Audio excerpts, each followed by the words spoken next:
GameDayMen'sHealth.com, defining a new era in men's health. And as we finally get this computer up and running, we are now introducing J.R. Anderson and Curtis Phillips into the show here to chat with us on the Ticket Punchers. Per usual, fellas, I do want to let you know we're having some issues across the board right now. We don't have Adobe Premiere, so we don't have a podcast for this current episode currently being recorded, unfortunately, but that doesn't stop us. That doesn't stop anything. We're still streaming. We're still live. We're still chatting with everybody, and we're still getting on this Game Day Men's Health text line as well. And if you have any punches, you have any bets, any thoughts you want us to get into tonight, we'll address them here on the Ticket Punchers, of course. But before we do anything else, I want to chat with my co-host here. We'll start with you, Philly. How are you doing today? Curtis, how's it been? I know we were on the show yesterday after hours. That weren't the radio show. We hit our triple punch on there. We had some nice plays given out last night, but we're back to the regularly scheduled programming today. How have you been, my man? Yeah, doing good, man. And yeah, we've been rolling on the triple punch. So yeah, trying to, cash again today. So yeah, doing well. How you fellas doing? I'm doing good. I'm doing well. I'm excited to chat with you guys. We unfortunately have not a lot of Louisville positive talks, but JR, how are you doing today, sir? I'm doing good. Ready to get the weekend started. Yes, it's going to be a fun weekend. A lot of games on. We'll have college football on, college basketball, NBA, then some NFL as well. And that's what's going to be taking up most of the show here today, is just chatting on all the things that we're going to be getting into here in the next few days. Philly, I'm going to have you kind of start things off for us, because we've got some college football playoff matchups, one today, one tomorrow. I believe the next one's, or they're going to play. The winners of these two games will play on a Monday. College football playoff trying to avoid being anywhere near the NFL slate, which as they should, because they don't want to compete with that. I want to ask you, Philly, to dive into this first matchup for us tonight. We've got a 7:30 matchup, Ole Miss, Miami. Talk us through how you've been viewing this one to start things off.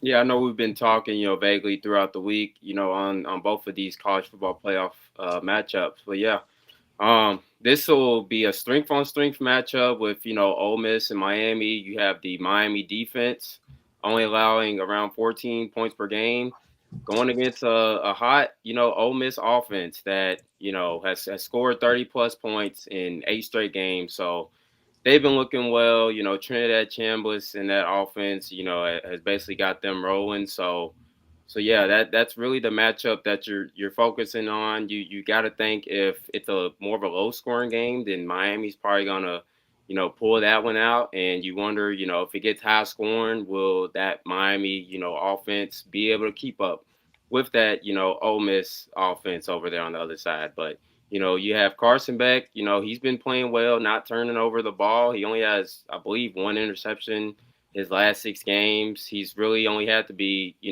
sort of a game manager for them, as well as that, defense is playing. And I think a disadvantage for Ole Miss slightly. You saw them the first 2 games. They played an opponent, that they had already faced, throughout the season. So, they already had film, could see some stuff they maybe, done wrong in those first 2 games. And, they haven't played Miami. I believe it's their first matchup historically. So, curious to see, how coaching goes there, because, they haven't played before. So, should be a very good matchup. I am on Ole Miss money line, I believe, at plus 142. I do ultimately think that, Chambliss in that offense, will keep rolling. They're a fast tempo team. So I think, keeping that Miami defense, on the sideline, creating tempo, keeping those guys tired, I think that's going to be an advantage for them.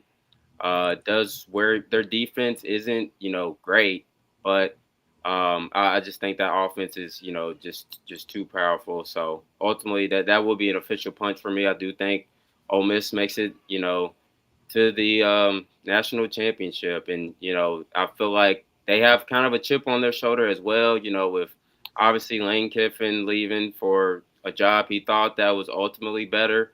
So those guys, I think, are really amped for that game. So, yeah. I love it. Great breakdown there, Curtis, addressing a lot of different points, both on the offensive and defensive side for both of those teams there. A couple of different points that I was also going to make. You took the words right out of my mouth. JR, How have you been addressing this game, both in just the sake of what these two teams have done recently, but also on the betting viewpoint as well? How are you looking into this matchup tonight? You know my philosophy. If they're going to give us points, let's take the points. Ole Miss, I definitely love kind of the Lane Kiffin story. I think they're going to keep winning. But, like I said, if they're going to give us points, take the points. They've only not covered plus 3.5 in their last 10 games one time. That was like 7 or 8 games ago. So plus 3.5 is the line I was looking at. And you can even alt this up if you're doing a parlay to, six-ish points around minus 172. If you can squeeze out points, take it. I do think it's going to be a very close game. This Miami defense only gave up 14 points to Alabama, who we thought was going to score at least 21 plus. So definitely loving Ole Miss in this game. I think they have the chip on their shoulder and they have enough gas in the tank to go and get the job done. So I align with you there, Curtis. As far as the Indiana and Oregon game, I think this one's going to be good, man. The last game between the two were very, very close. I still think Indiana I still think Indiana gets it done here. It's just hard to go against them. I don't love the spread. They've missed twice in the last 10. Previous game before last, and then 3 games before that, they didn't cover the minus 3.5. So they are capable of keeping it, within close games. And the last time these two played, Indiana really didn't pull away until they made some very crucial plays down the stretch there. So I do think this game here is going to be the best one of the weekend. But inevitably, Indiana money line is where we're leaning still. You're leaning Indiana money line, and you're leaning Ole Miss spread plus 3.5. Correct. And then if you're parlaying it, I would say squeeze it to about 6 plus 6. It's minus 172 last time I checked, just to give you a little bit of buffer in case they lose by 4 or 5. But closer to a touchdown almost. Philly, I wanted to ask you before we kind of move into any other topics. I've been pretty big on the under in this game. The one thing that scares me, though, is if Ole Miss is able to make this Miami defense not look how it's looked in these last couple of weeks, right? Miami's held teams that, first half shutout against Ohio State. They've had some very great moments defensively, even in before the college football playoff started. Are they going to be able to keep this Ole Miss offense tamed, you think, Philly? We're going to see, man. I mean, that offense hasn't been stopped, but this is also, one of the best defenses. They held Texas A&M to 7 points, held O State to 14 points, I believe. So, I mean, it's going to be tough. Chambers, he doesn't turn over the ball, and, he's pretty efficient. So it's kind of close. I really don't have a say on the total because, I mean, it's just going to depend on the time of possession as well. I mean, Miami on offense is going to try to, play keep away, keep that Ole Miss offense on the sideline. So, I guess if I had a lean, it'd probably be towards the under, even with, Ole Miss scoring a lot of points. But, it's a really tough call, I think, on this one.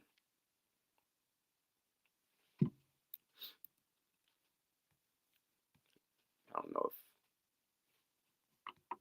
Roman on. I think he might be having computer issues. All good. Let's move on to the NFL slate. I guess we can just go through the playoff tree here. What's your favorite line of the entire NFL slate, Kurt? Yeah, I ultimately do think I think the Rams, if it's still minus 10.5, I believe that would be my favorite line, or one of my favorite, I guess. I know it's the first game on Saturday, but I think they bounced back from that Panthers loss. They've already played in Carolina, kind of a unexpected loss, obviously, because I think they was 10-point favorites in that one. But I just think, Carolina, their point differential is at like minus, I believe, 70. The worst, by far the worst, by any playoff team. So I think that Rams offense will probably be too much for Carolina. So that was even at home. Yeah, even at home, I know Bryce Young and them boys. They've had a good season, Tet and them guys. But I think Young, like he's hard to predict. He can come 300 yards, 2-3 touchdowns one game, and then He can come. I believe he had 54 yards. I believe against the Seahawks a few weeks ago. So it's just hard to predict. But I do lean. Jags is also one of my favorite plays against the Bills as well. I thought this is Josh Allen, one of his, one of his easiest, routes to the Super Bowl. So we'll see if he gets it done. But I just love the way this Jags team is playing right now. So, I'm on Jags too, man. Jags at home. I think that home court advantage is going to give them the edge here. And, Trevor Lawrence over the last, 9 games, dude, he's been phenomenal. I actually got to go watch him play the Colts at the Colts, and he looks different, man. I think, Cohen's unlocked him. He's got him rushing and throwing, and I think that if the weather is good, because I know it's been rainy down there a little bit here lately, I think if we get good weather, I think the Jags are going to win this game, man. I think that place is going to be rocking, and I think this is going to put a big asterisk on Josh Allen's resume. But I think this would be the first time after the first round we won't have Josh, Mahomes, or Lamar. Which would be very interesting. But I'm ready to crown a new champion. I'm sure everybody is. Got them joining right back right now as we still wait for the computer to work its thing out here. Fellas, we had some issues. We had some technical difficulties there. We just lost you guys for about 5 minutes or so. We were chatting. I did shift the conversation on the NFL because I was trying to load this thing up and get you guys back on here. It's weird that it'll let us stream and stay on, but as soon as connection gets iffy, it doesn't let us talk to each other still. Yeah, we went ahead and covered Rams and Carolina. I figured that's what I shifted to. I was going to ask you guys, Rams, Panthers on Saturday on top of Packers, Bears. Now, the wild card games are interesting because you have to pay attention to just how much these teams want to win, right? Who is playing for what? Do they have something to gain in these games? If they have nothing to gain, every player listed as questionable is not playing, right? If they have a team that's projected to be in a playoff spot. So I wanted to see what you guys thought. I don't project the Panthers defense with a couple of injuries that the Panthers defense has, especially right now, to go out there and really stop anything from this Rams offensive side. Is the Rams offense going to go all out, right? Are you going to have Ferguson playing? Are you going to have a healthy enough offensive line in this game to ensure your offense can do what it can to cover that 10.5 points? Ultimately, I think that Rams win this easily. Now, do they cover that 10.5? I don't know. I think it's a situation where it's probably takes them a while to get to that two-score deficit, or it's kind of back and forth, touchdown, field goal, kind of getting some stops, punts, before ultimately the Panthers will fold in that game. I can see. I can probably kind of foresee. What did you guys say for that one? Curtis was leaning towards the spread. I was just leaning towards the money line just to keep it safe. But obviously the money line is not a very beautiful line at minus 570 something. So it would definitely be a parlay piece for me there. But 10 points is a lot of points, especially in a playoff game. And this team is at home. So that kind of scares me away from it a little bit. If I was going to tease it or alt it down, I would probably take it a little bit closer to probably right at a touchdown. Minus 6.5 is minus 201, still utilizing it as a parlay piece, but you obviously get a little bit better juice than minus 500. So that's where I'm at with it. The one prop in this game that I was somewhat feeling was the under 46.5 before it shifted down to 45.5. I mean, Panthers, the offense can get a bit shaky at times too, right? I think that ultimately it's improved. Bryce Young's improved. They look better, but the receivers, they don't have elite receiver play outside of McMillan. They don't have necessarily a go-to, if Dowd's not giving them what they need in the backfield. They can be limited at times. I worry about the Rams kind of potentially running rampant at the end of the game. If it is out of reach for the Panthers and they kind of lay back in defeat, then the Rams touchdown, maybe even 2 touchdowns that just come for the sake of already having that lead. That kind of what worries me. But I was kind of feeling the 46.5 on this game. But more importantly, fellas, I wanted to see what you guys felt about the bigger matchup. Philly, your Bears are going to be in action again against a rival, the Packers, for a third time this season. This one is the second matchup in Chicago. Packers sitting at 1.5-point favorites right now. Were you guys able to touch on this one yet? Nope. JR, we'll start with you before we get to our Bears fan on the show, Philly, with his biased pick. I'm just kidding. But JR, how are you feeling about this one? Packers a little bit banged up going into this one. Not to say that the Bears aren't. The Bears have had some injuries too, but I think the Packers have a couple of key injuries, right? I don't think Parsons is going to be playing in this one. I believe there was one more key guy on the defense not going to be playing in this one. How did you guys go into breaking this game down? We hadn't got to it. Early in the season, I was not a believer, but they have made me a believer, man. Caleb Williams and, the offense in general, with Swift and them boys operating, it seems like you can never count them out, even in a crappy game. The last time that they went out there, they really didn't make a real good run into the fourth quarter where they made it a very interesting game. But I do think with Jordan Love sitting out that duration of time is going to have a big, rusty cause and effect to his game. I mean, he didn't look great even before he went out. So I do think that the home court advantage is going to play a big part in this game, and I got the Bears inevitably winning. I don't think the plus 1.5, minus 1.5 is a great line either way. I would just take the money line if you're going to take one or the other. But with Chicago, with Chicago's money line, it's plus 100. So I would take that. I don't think the plus 1.5 at minus 112 is even worth it. They haven't covered that in the last two. So Chicago money line is where I sit with it. I like it. I'm kind of iffy on this one. I'm torn. But ultimately, I believe in the Bears. I believe in Caleb Williams. I've been kind of rocking with Chicago on this one, too. I think it's going to be a close game. I like the 1.5 line. I think it stays right there. I think the team that wins has to win by kind of a field goal situation. Maybe not 3 points, but definitely a kind of a field goal situation being the factor that wins a game here. Or maybe it comes down to a clutch. Caleb, again, having to score a touchdown because they're down 4 and they're going to go win by 3 that way. I don't know. You never know. The Packers, if the defensive line can get pressure still, even without Parsons, that's what can make this game very interesting, I think, because we've seen what Caleb, the accuracy when things look shaky for the Bears. When things aren't necessarily perfect, Caleb's having to do things out of the pocket and do things on the run. You're at least just more likely to get a slip up from him or an inaccurate throw, a touchdown, an opportunity for a turnover, or just something that can force a 3 and out and get that critical stops. If the Packers don't get that, though, the Bears should have everything they need to score enough points to win this game. It's going to come down to the defense in those two.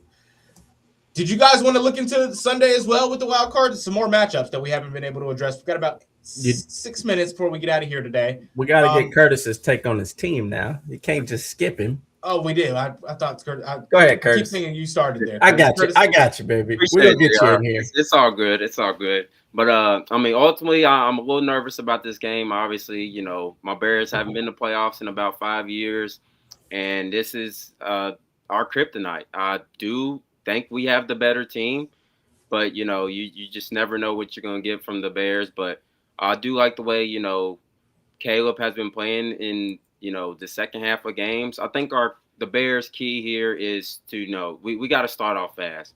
Both games versus the Packers, we've only scored 3 combined points in the first half. So that defense has really frustrated us in the first half, and we've kind of got it going in the second half. But on the other side, I think Packers, they've kind of limped their way in the playoffs, losing 4 straight. Obviously Love, did get hurt that second game versus us.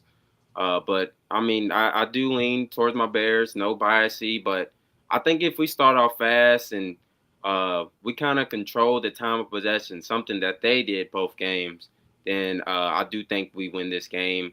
It scares me because the last 4 games between us has all ended on the last play of the game, which is crazy. So, yeah, the 2 games this season and the 2 games last season that we played, they all ended on the last play.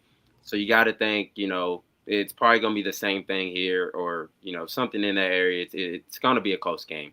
But, I do think ultimately, Caleb, he'll have enough, in the tank at the end of the game to get us the dub. So I do lean my Bears. I like it. That's scary at the end. I didn't realize that they've had so many games in like that consecutively now. Crazy. That's ridiculous. Fellas, what do you guys want to get into tonight? What are you guys betting tonight? JR, talk us through the official punches that you're rocking with tonight. We've got a few NBA games, a lot of college basketball games. Or are you just sticking with the college football playoff for tonight? Let me pull my good stuff up here. Yeah, I mean, the NBA slate is pretty good tonight. I do like Anthony Davis's under 41.5 points, assists, and rebounds. Injury reports are showing that he's dealing with something. So I think him being Anthony Davis, he'll go out there and then, they'll probably limit him a little bit is what I was reading earlier. Other than that, I didn't really have too much. I do love Tyler Hero over 19.5 points plus 115. If you want to alt him down to the 15-16 mark like we did last show that actually covered, I'm okay with that. What do you end up finishing with, 17 that night? No, finish right at I think 16.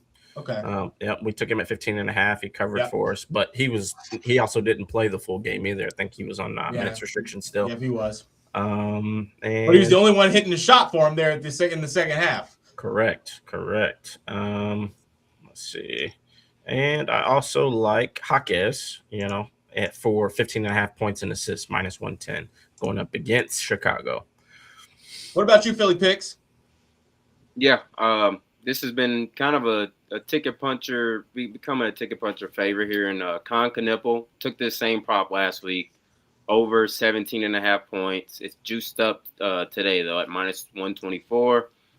Cash is basically outside of last night where he shot terrible. He shot 4 of 17, finished with 11 points. Other than that, he basically he cashed this in 11 straight games where he started and finished. One of those games he was injured. But yeah, I mean he's already had 28 versus the Pacers. Should be a more fast-paced game today. I see the Hornets scoring a little bit more than they did yesterday. Should have Brandon Miller coming back. So, that's going to be my only official punch. But I do have one lean with in college basketball, and that's Michigan State minus the 12.5 points. They're facing Northwestern, who's 0-2 against the spread in both of their road games that they played this season. And Michigan State, very good home team. Their average margin of victory at home is around 16. The only reason it's a lean for me is because Northwestern historically just plays Michigan State tough. So I believe Northwestern's 4-1 against the spread last 5 versus Michigan State. So that's why I'm keeping it a lane. I don't know if I'm gonna jump on it or not. So yeah. I'm not mad at that. I'm not mad at that at all. I'm gonna be rocking with kind of a favorite here on my side of things. It's the Kel'el Ware rebounds. I like his odds for the 8.5 mark tonight, which he did drop to that. He got under 9 once in his last handful of games, that January 3rd against the Timberwolves. When you're going up against a Rudy Gobert and Bam Adebayo is healthy, you can kind of expect to be not pulling down 13, 14 rebounds like he can. But ultimately, he typically stays over the 8.5 mark, right at 9, 10, 11. Kind of, we've seen those performances where he pulls down 19, pulls down 14 against a not necessarily bad by any means rebounding team in Chicago. They're just a limited rebounding team outside of Vucevic for the most part. So I like Kel'el Ware, even with the Adebayo playing tonight at the 8.5 spot. That's his job. That's his role. He comes in and cleans things up. Give me Kel'el Ware on the 8.5. Then give me the Timberwolves money line outright, going up against the Cavs. Both of these teams, I believe, fully healthy. Garland, I say fully healthy, like the expected kind of key players at the beginning of the season are all playing, right? You've got Anthony Edwards, you've got Randall, you've got McDaniels, you've got Naz Reid, Rudy Gobert, going up against Donovan Mitchell, Mobley, Garland, Jared Allen, DeAndre Hunter, right? So, but Minnesota, they've been elite at home, and they've really turned it around in the last handful of weeks of being one of those better two-way teams, not like they were last season, but getting back to that point a little bit more so than they had kind of started the season off. And then on top of that, Anthony Edwards has just kind of been going crazy lately. You can't even take his odds because he's going to score 30. He's going to score 30, and there's a chance he's probably going to have 26 though, and because he's passing it a little bit more, shooting less threes. But this Cavs team, not bad defensively, but for the roster, for the construction, they've not been good defensively lately, and I think that Minnesota's going to take advantage of that on their home floor tonight. I also like San Francisco money line in college basketball going up against Loyola Marymount tonight. San Francisco, look, thank me later. That's all I'm saying. I see that the Miami Ole Miss lines moved up to 53.5. We're going to take that as well. Those are going to be my 4 official punches on the Ticket Punchers today, fellas. Anything you guys want to get out there before we get out of here today? Well, I think that's it for me. Anything else, JR? You had a little plus money love for us before we get off the radio things, we'll give our triple punch out on the X and YouTube side of things. Yeah, as reliable here lately, I do think Christian Watson almost fell on my chair. Christian Watson, 4 receptions, is plus 110 over 3.5. It's plus 110. It's a A- EV. I really That's love going to this. go down. That's not going to stay at plus money. Yeah, no. And on some books it's already trending towards minus 102. So that's my early line. Even if you want to alt it right now with it being plus money, I like him for damn sure 3 receptions. I mean, I feel like they're going to force feed him the ball. If anything else, you know, a lot of his receptions have been long balls, but I definitely like him for 4 receptions as I'm starting to look more into player props. If you can catch that for plus money, I'm right there with you. But unless there's anything else, fellas, those are our official punches here. Let's go punch those tickets. Punch some tickets. Thank you all so much for tuning in today on the radio side of things and listening. Stay tuned if you want on the X or YouTube side, where we will be getting into the triple punch here for a few more minutes before we end the day on the Ticket Punchers. Thank you all so much for listening. We'll be back tomorrow right here on the Big X.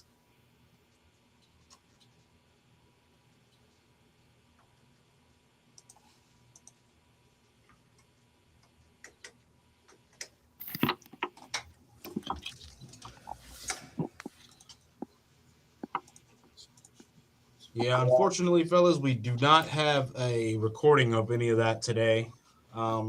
Whatever made it through to YouTube and looks good and sounds good, we'll have, but no audio, only recording, unfortunately. But y'all want to get a triple punch out?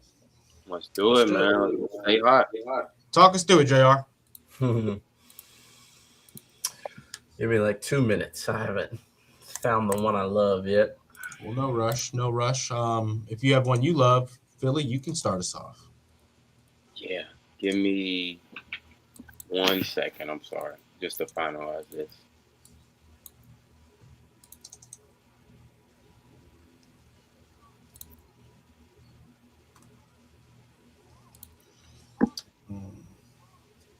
I like the Mavs to win on the Jazz coming off of a hard-fought back-to-back loss last night. Yeah. I know they're home. They're at home now, but that's still that's a tough game.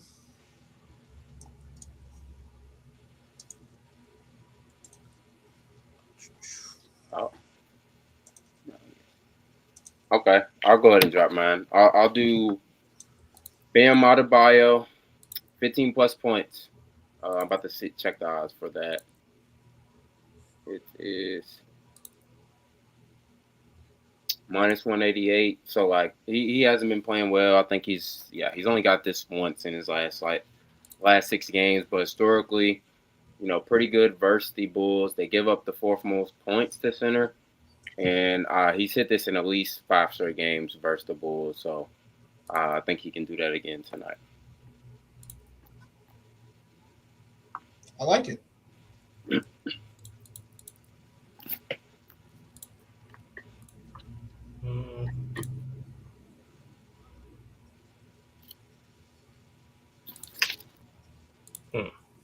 Some good ones.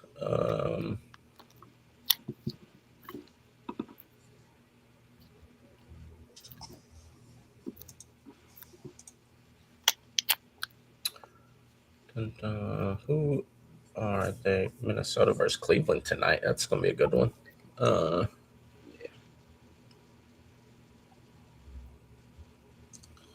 Damn, we missed the text on the Game Day Mintel text line. Fuck.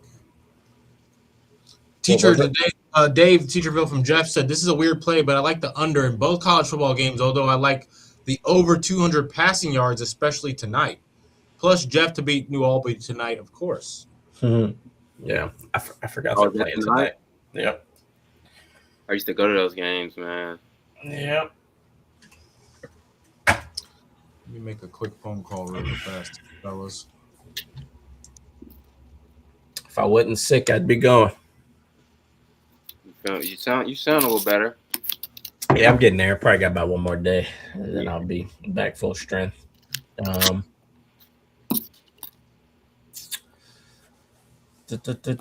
Wiggins I'm kind of liking this Wiggins 15 points line. 15 of the last 19 versus bottom 10 defenses. Minus 108. Kind of like that. Colin Sexton, hell no. Wiggins, Kobe White.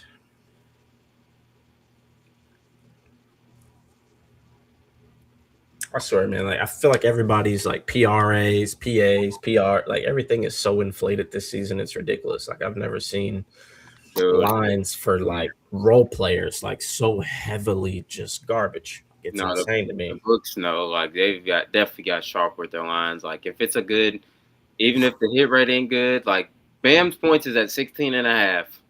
He hasn't got that, I don't think, in his last 8 games, but they know the matchup is good. So they know what to do with these lines now. Yeah. Crazy. And he still might not get it. Yeah, exactly. Yeah. So it's crazy. It's almost worth alting it up to like 18, 19, taking his under. Like it's almost insane. You might as well like go invert it and just go against the grain almost. Mm-hmm. So I haven't been loving NBA player props that much, even live betting. It's been trash. Yeah, I mean the start of the season, that's where you find your holes because they don't know what to do with those lines. But yeah, by this time, they're pretty sharp. Yep, pretty sharp. You got yours yet, Rome? Yeah, he dropped, I believe, Mavericks money line. Mavs money line, and I had Bam for 15 plus.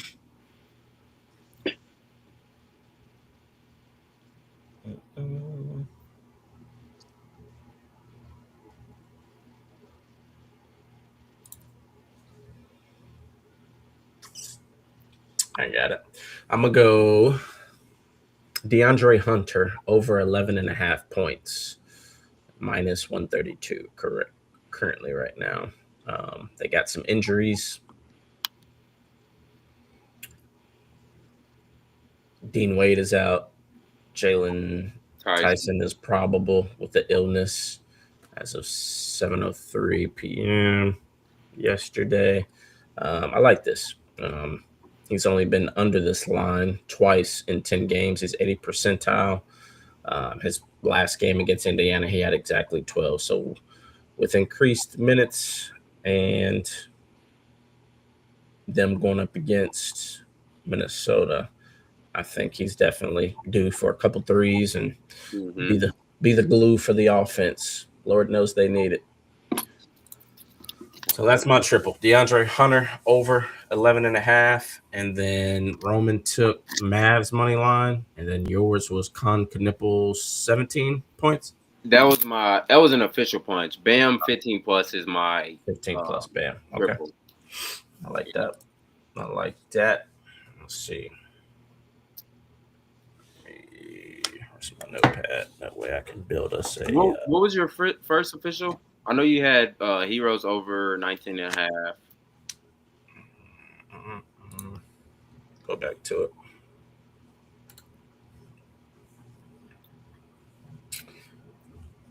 It was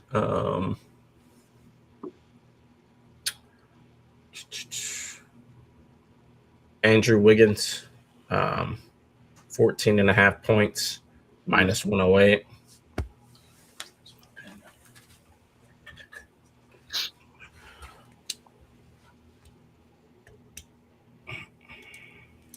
Since I've been sick, my memory has been shot.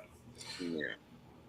Wiggins over 14.5 points, 79%, and it is minus 108. And then what was my other one? Hero or your triple? Yeah, hero for. Was it 19.5? No, it wasn't that crazy. Andrew Wiggins 14.5. DeAndre Hunter 11.5. That was your triple. Yeah, Hunter 11.5 points minus 132. Ole Miss plus 3.5. Yeah, Ole Miss.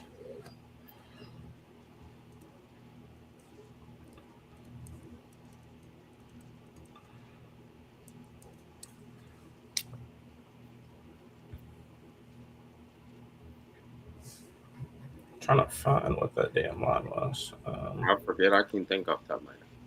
Yeah. Oh my goodness. Let's go props.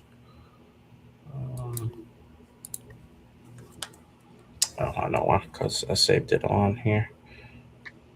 Our early line for NFL that I really like is Woody Marks over 9.5 receiving yards, minus 112.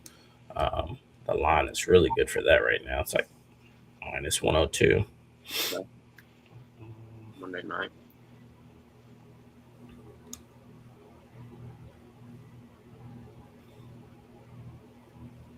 You got anything else, Ron? Think he's still on the phone. Oh, okay.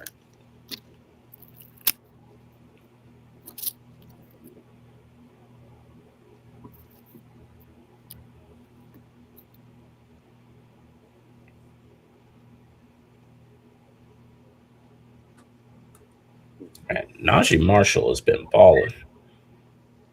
Really? I knew he was back in, like, I believe December. I didn't know if he still was. Yeah. Was it Tyler Hero over 24.5 points and rebounds? I don't think that's the one that I was over 19.5 points. Yeah, that's what I thought. Because I know he ain't been scoring like crazy. Tyler Hero, 28.5 points, rebounds, assists, plus 114. It's not No. point like that. 14.5. Of course, it wasn't juice. Not mad at that. Oh, yeah, Tyler Hero, over 19.5 points, plus 105. Mm-hmm.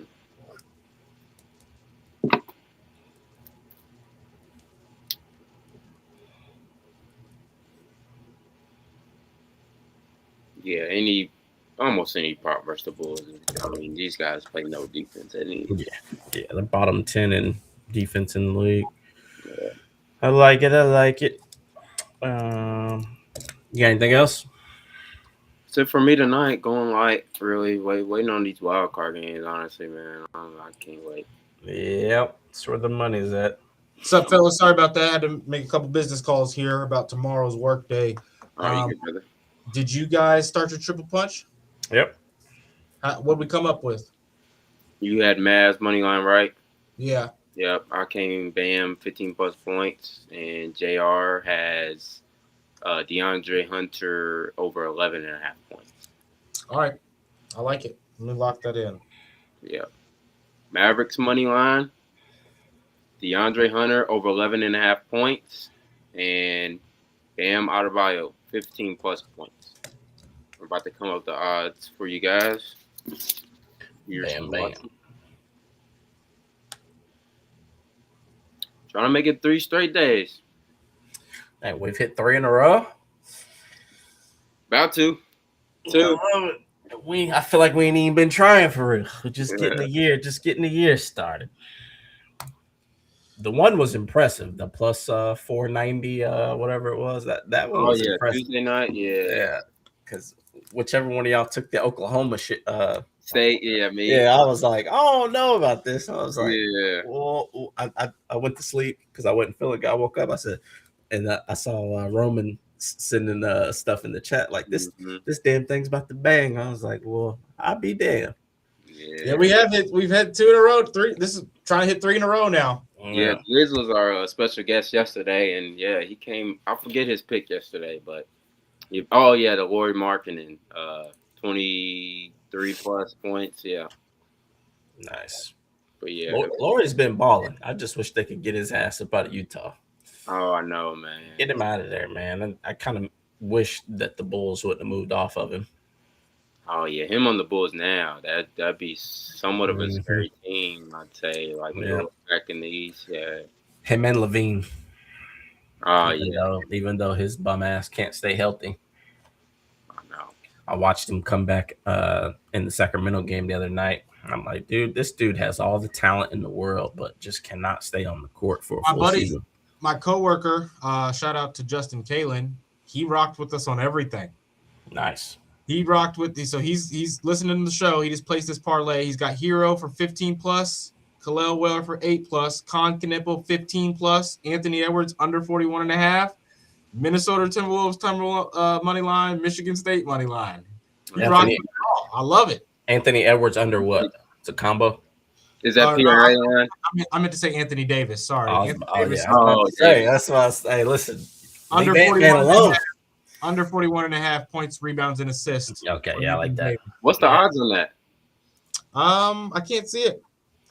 He just has it showing to where it's just like all the lines, plays or whatever. I won't even show you there, but I'd say that's probably around in the 15. He played the triple punch too. Yeah. Which DeAndre Hunter at 10 plus and Wolves money line is plus 144 on the 2-leg. Mm-hmm. And Bam 15 plus is minus 199. So he probably got that at a plus 350, plus 400. I like it. Read off the original ticket one by one. The original ticket, he just placed everything but watered it down. Except he watered down the player props. 15 plus for Hero, 8 plus for Kalel Ware on the rebounds. Hold on, I'm gonna build it. See what the odds are. Hero's 15. All right. Plus 715. He just texted me. Okay, nice. Hell yeah. 8 rebounds on Kalel Ware, 15 for Con Knipple, under 41.5 on Anthony Davis PRA, Wolves, Michigan State. I like it a lot. He got it at plus 17, and then he copped the triple punch at plus 266 the way he played it, which it's DeAndre for 10 plus instead of the 11.5. Like so that. a little bit watered down. He probably could have got it at plus 144 with DeAndre watered down. Our triple punch tonight, actually, I took it on Fliff. So Fliff is weird. I'll see. I had to bet over 12.5 on Hunter. I had to bet over 16.5 on Bam, and the odds for the Mavericks money line are minus 200 instead of minus 180. Like they use the Bet365 statistics, so they're just everything's about a odd or a point higher. But that one was plus 404. So I was thinking it was like plus 380 or better if you take the 11.5 on DeAndre. Yeah, Bam's it's 15 plus. It was minus 188 when I first said it, but it's minus 200 now. Yeah, it's moved quick. Hunter's went up to 12.5. His regular line, so I can't even alter it on Flip right now. Must be some injury news possible. I'll see DraftKings. I've been really digging into this Chicago Bears game, Curtis. They gonna get it done, brother. I think we are too, man. I've been really digging. I said now that Micah's out, and freaking what's my boy's name? That was my fantasy running back all year. Jacobs, he's banged up and here and there ain't really producing. Like Jordan Love sitting out, I think is gonna hurt him, but I think y'all gonna perk up, man. And I think that home crowd gonna be rocking. Oh, it is. I don't know if you heard that second game, dude. It was out in there, dog. If they keep most of this roster and don't have a lot of churn, we need to hit a game next year. I've never been to the Bears Arena. When's y'all's new stadium going to be rocking? Is that next year? I'm not sure. They're talking about it being in Indiana, and it's a whole bunch of stuff with that. But Soldier Field, it does get loud in there. It's a nice stadium, right on the lake. I've been twice. So I just don't do the cold, brother. I'm sorry. No, I already know. But what's crazy is that the Steelers game this year, like I was all bundled up. I had like 3, 4, 5 layers on. Like I got so hot because the sun was out. Yeah. The first time I went to Chicago, dude, I froze my ass off, bro. Yep. So I went to one cold game in Cincinnati versus Baltimore. I said never again. Oh, it gets cold, bro. Listen, it was raining, like raining, and like it was close to the end of the season, so it was the second game of the 2 that they play. It was raining, bro, and we were like down lower because the weather just shifted at the last minute. It was supposed to be cold, but it wasn't supposed to be wet.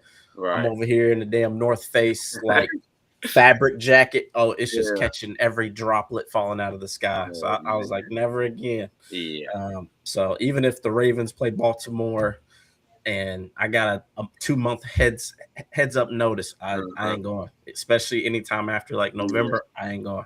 No, it gets cold in Cincy too. I mean, I lived there for 10 months last year. Well, 2024, and it's definitely colder in Cincy than it is in Kentucky. But yeah, man, I hate them cold games, man. Yeah. It's not even enjoyable watching, really. But yeah, what's the weather supposed to be for the game? It's Saturday. It's supposed to be nasty. I heard 37, and it's supposed to snow. Yeah, supposed to snow. Yeah, that's what they're saying. Also, I looked up weather for the Rams game. 79% precipitation. That's not good. Oh that is not good. In Carolina, that is. Wait. 79%. 79%. I'm on that under. I'm on that. That's why the under went down right there. You know me, weatherman JR. Yeah, you gotta watch the weather, and it's shifting. Like we got some nasty crap rolling in, coming from the east, moving towards the southwest. Yeah. So the Chicago game is going to get the cold front. Looks like Thursday, Friday, Saturday, and Sunday is going to be the 2 worst days outside of Monday. It has a low of 32. Well, no, Sunday. No, it's actually just updated. Saturday has a low of 25. What time's the game? The game's early, right? It's at 8. We got the late game. Yeah. Oh, you talking about Bears or you talking about Rams? Bears. Yeah, Bears. Yeah, we play at 8. Late, yeah. So you probably going closer to 9. You're gonna get the cold peak. Yeah. What time is the Rams game? I think at around 4-ish, 4:30, I believe, in that range. 4:30. Yeah. So let me see. Weather in Carolina. Saturday. Yeah. Yeah. So right around 4. Yeah, it'll be warm, but 75% rain, 17 miles per hour wind, and then humidity 73%. So it'll be warm. It'll just be raining. That's not good. Raining, a little windy. They don't. Yeah, the good thing is they don't have turf, but the one thing we know about real grass here lately, it's been slippery as hell. Everybody's been falling. But we'll see. I built our way on DraftKings. I got plus 306, but they have all types of boosts and stuff as well. Yeah. But yeah, plus 306 is what I got on DraftKings for. Nice. I like it. I really like Chicago plus 2.5. That's the line that I've really been locking in on, just in case if some shenanigans happen and it's a 1 point, 2 point game. I think the 3 gives enough buffer, but I do think Chicago wins outright at plus 100. Jacksonville, same thing, plus 1.5. Can alt it to 3 to be safe, but I do think Jacksonville's gonna get the Bills, man. I do too, man. I do too. Like, I get this is Allen's, I believe, his best chance to get to the Super Bowl, but also his worst, because I mean this is the worst Bills team we've seen since he's got there. Like, that defense is not what it has been. It's like the worst rush defense in the whole NFL. I mean, their offense is just banked off of Allen or Cook, making plays. And this Jags team is hot, man. They're hot. I love the way their offense and defense is playing. And since the Jacoby Myers trade, they're averaging like over 30 points a game. So them boys is putting up points. I like that Jags team for sure. Trying to look to see 10 a.m. 0 chance of rain, so we're gonna get a good one down there in Jacksonville finally. Is Purdy hurt or something? Probably. Well, remember the thumb? His whole fingernail was like coming off. It was bleeding. All right, fellas, I gotta get out of here. All right, brother. All right, Romy. And we'll see you tomorrow. Let's punch some tickets. Punch. You getting off, Curtis? I'll stay for a few minutes. All right. I don't have nothing. Okay, that's fine. I mean, we can, if you want to, we can just talk over these games like we have, man. But I'm looking. Philadelphia spread went up to 5.5. Though I was wondering, like, injury news because it was 3.5. I did see a stat though. Shanahan, his last 4 games versus Nick Fangio has been pretty bad. Yeah, maybe that's Everything in my soul is telling me San Fran is going to get them. I know. I want like everything is I like telling me. San Fran. Like I don't love this Eagles team at all. It's just they give up explosive plays. Their defense is what scares me. It'll come down to their offense. Like what Saquon are we getting? Are we going to get AJ Brown the ball? Who's going to score? Jalen Hurts really hasn't been running over people, or running through people. So it's like, what kind of offense are we going to get? If they lose this, I'm calling it right now. He going to be on the hot seat. You talking about Nick Sirianni? Yeah, he's going to be on the hot seat. Yeah, I feel like he'll get his way out. They're gonna fire the OC, I think, before anything. But yeah, I'd say so. He'll definitely be up there in the hot seat. Oh yeah. One thing I've been paying attention to is like when you got stacked rosters these days. If it don't matter if you have a Super Bowl within the last couple of years. If you take first round exits, it's gonna get steamy in there for you. Yeah. Now I mean they just had one right before the bowl. Yep. But Kyle Shanahan, last 4 times he's faced a Vic Fangio defense, 11 points, 6 points, 15 points, and 9 points. I'm like, that is a crazy stat. I wouldn't have thought that. People don't realize, like, when you get into the playoffs, how tight, cheeks start squeaking. People start playing different. Like you don't have the opportunity to make big mistakes and things be okay. Like each mistake is game worthy. So people try not to make mistakes, but then you end up making just mental errors because you're trying not to make mistakes. But the good thing is they're at Philly, so you'll have the home team rocking. But San Fran's road record is also impressive to me.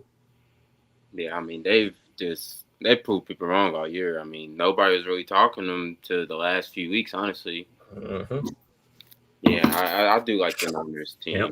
65% of the public is taking San Fran's spread, which is 6 points, which is a lot, and that is a lot of points for San Fran. I didn't even see that. Oh, that's crazy. Yep, plus 5.5, minus 110. Philly has their ATS is abysmal. They've had, out of the last 10, they've went red 1, 2, 3, 4, 5, 6. So 60%. That's not good. That's not good at all. I'm not in love with that Eagles. Their defense has been, they played much better, but that offense just stinks. Yeah. It's not consistent, and that's the problem. Last year with that O-line and that defense, they knew who they were. That identity was get 26 the damn ball, and then put Jalen Hurts under center and go play action, and then open up the rest of the field. They don't have that identity this year. Yep, it's more just like, let's just take whatever we think the defense is giving us, and either it works or it doesn't work. But the defense is not what it was last year. That defense, in my opinion, last year is top 5. Like I've never seen a more dominant defense just absolutely dismantle an opposing team in the Super Bowl like they did with Patty. Dude, I was all on Chiefs, and that was over by second quarter. Belt to ass. Oh my god, it really was. There's only ever been a few defenses I've seen do that. Just like take a 4-time Super Bowl champion or 3. What's Patty got? 3 or 4? I think 3. 3-time Super Bowl. Just take him out by halftime. I mean, he was a little banged up and a little hurt, but geez. Like you could tell he was like, listen, I don't want to get hit no more, but I also don't want to lose by 30. So we at least got to make it, a gentleman's loss. Yeah. But goody. What's a game we haven't talked about? Who you got in this Chargers-Patriots game? That's exactly what I was about to get to. It's kind of close, man. That's a spicy one too. It is spicy. I'm leaning the Chargers. I'm gonna be honest. I know they got. I've been seeing everybody take Chargers. I know. I've seen that's what scares me. Like I love the Drake May story. I love what the Patriots been doing. Haven't faced too many great opponents, but I mean, you can't apologize for your schedule at the same time. But this is a good point that I saw somebody make. Ravens, you all just played Patriots, right? A couple weeks ago. Whose brother is that? Yeah, Harbaugh. You know, they're on the phone, you know. Hey, hey, bro, you know, this is what y'all need to do. Like, I like the way the Chargers have been playing, though, too. I don't love the O-line, but Herbert, he's been making plays, you know what I mean? So, yeah, they're capable, and their defense is perking up, too. Yeah, exactly. And I think, is it their OC or their DC that's in the contingency for a few jobs? Because I know my Ravens are going to potentially put in a interview request. I think it's their DC. Sure. Okay, probably is their DC. I mean, that's their best link, so it probably is their defense coordinator. But I think give me a field goal. I do lean the Chargers. 3.5 is the line. 3.5. Yeah, I do lean minus 110. What's the weather going to be? Let's see. Weather. Don't scare me with a indoor team possibly playing in a little bit cold weather, but I mean Herbert's showing me enough. I mean he's been playing with a broken hand for almost 2 months now, so he's Their already. Game is Saturday or Sunday? Sunday night, 8 p.m. They're good. Only a 10% chance to rain, 78% humidity. That game is at 8 p.m.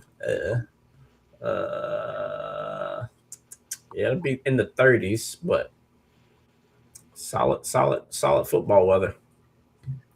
And the Patriots got one of the more well-kept fields in all of the NFL. They actually put money into their field, so that's appreciated.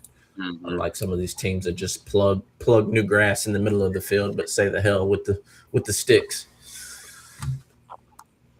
Giants. Yeah. Well, theirs is artificial turf, ain't it now? Because theirs is one of the ones where where they did that whole report about it being or it feeling like concrete underneath the. It's why all the receivers that they draft get freaking hurt. I mean, they need to change that, bro. I don't. It's crazy. I think if these ACLs and these Achilles and all these freak accidents to lower extremities keep piling up, I think within the next 5 years, I think we're going to have to see a mandatory field implementation. Like I went to the Vikings arena and did the tour. We got down on the field and got to throw around and run around for an hour. Dude, that field is so bouncy and so nice. I'm like, every field should feel like this. Like I see why they play the way that they play, but also when you look at their injury reports, because I dug into it with ChatGPT, they haven't had very many catastrophic injuries to lower extremities. They had the Kirk Cousins and whatnot, but for the most part, you bounce off of that, and it's not as hard. But whatever they did to their facility, I think is highly recommended across the league. Yeah. But also they're in a dome, so I mean I could see the Giants with them being exposed, but that goes back to my point that all teams should have a retractable dome. There's no reason to be building like the Bills arena, another $2 billion arena, and the only thing you're adding to it is a heated field and heated seats, and you're still playing in 10 feet of snow. Nobody wants to play in that shit. This ain't the 1920s. These are the most prima donnas of athletes in all of the league or in all of sports except in the NBA, but they play inside anyway, so they don't have to deal with climate. Everything should be retractable dome, in my opinion. There's the Titans, same thing. I drove past their new arena, which is right next to Nissan Field or whatever it's called. I'm like, why are y'all not covering this thing?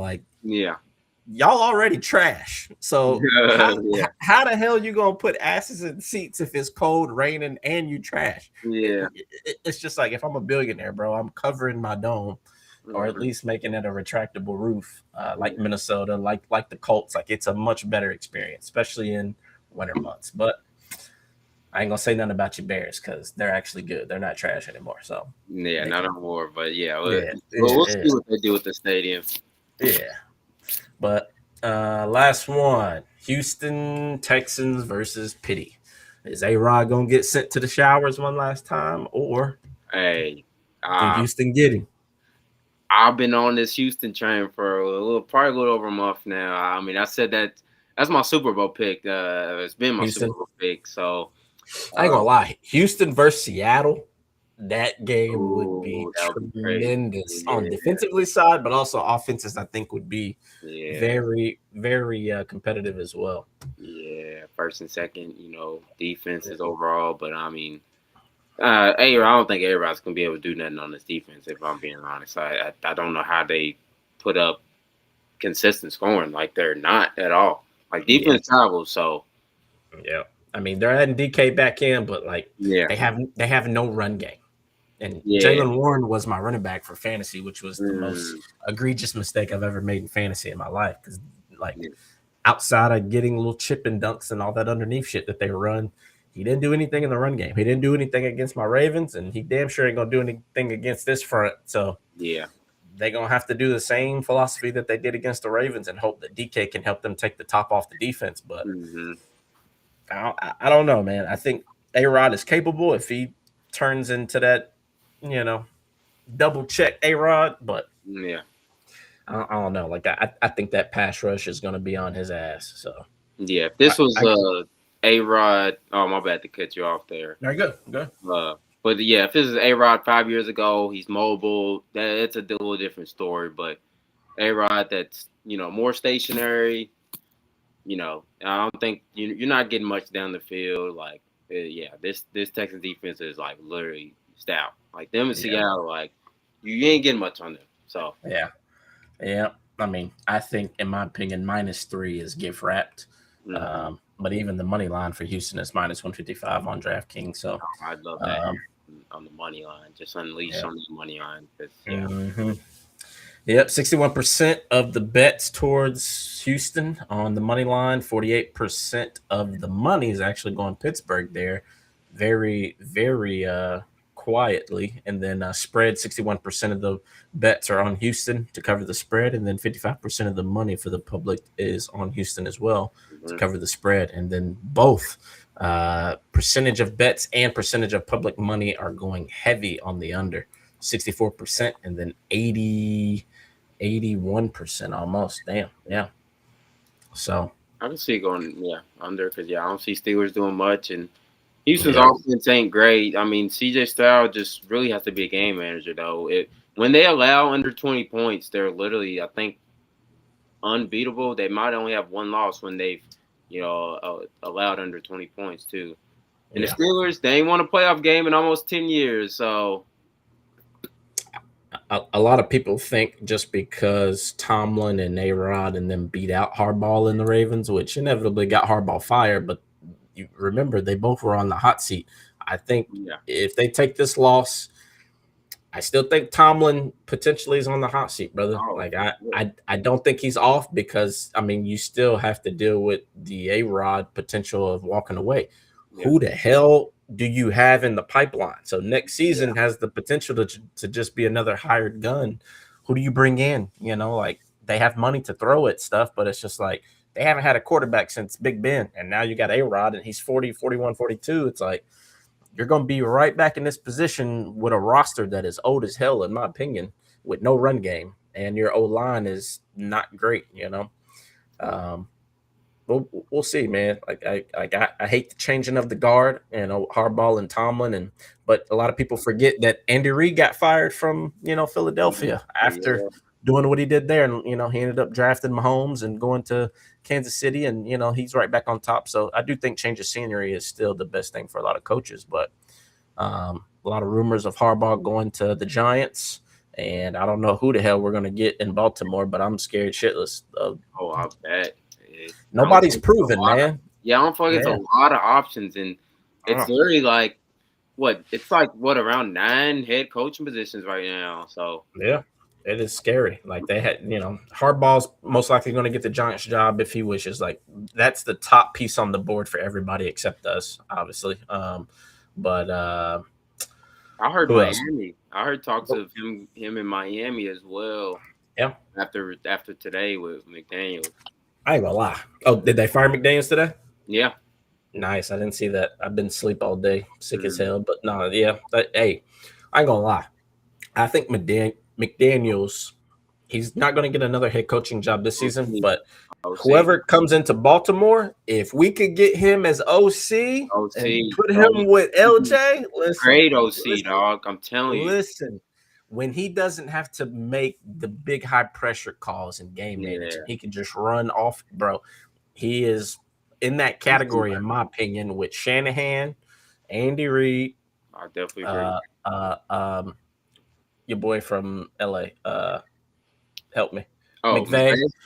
Yeah. Like there's those three and then everybody else, but McDaniels is approaching. He just hasn't had a healthy roster. But we saw what he did the year where they had a really good damn roster, and then Tua with all the concussion BS, and then they had to go to Kansas City in the freezing cold. We know that they're like 0-19 in freezing temperature. They ain't gonna win.